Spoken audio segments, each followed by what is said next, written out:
জয়যুক্ত করেন, জয়যুক্ত করতে পারেন, আমরা ইনশাল্লাহ সারা বাংলাদেশের কৃষকদের পাশে তাহলে দাঁড়াতে পারবো। আমাদের চান কৃষক ভাইদের পাশে? আলহামদুলিল্লাহ। প্রিয় ভাই বোনেরা,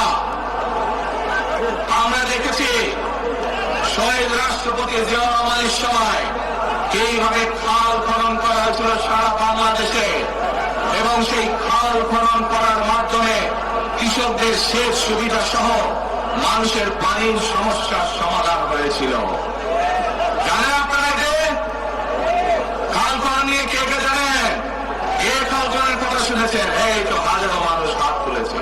প্রিয় ভাই বোনেরা, বিএনপি ইনশাআল্লাহ 12 তারিখের ভোটে নির্বাচিত হলে আমরা আবার খাল খনন কর্মসূচি শুরু করতে চাই। এই সারা দেশে, সিলেটের মানুষ সারা দেশে খাল খনন শুরু করতে চাই। কারা কারা খাল খনন করতে চান? আলহামদুলিল্লাহ, আমরা দেশে খাল কাটবো, দেশের নদীতে পানি নিয়ে আসবো, খালে বিলে পানি নেবো। কেন?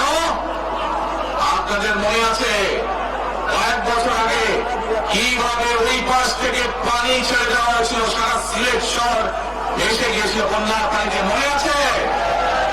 সেজন্যই আমরা বলেছি একটি কথা, আমরা দেখেছি গত 15-16 বছর কিভাবে এই দেশকে অন্য দেশের কাছে বন্ধক দিয়ে দেওয়া হয়েছিল।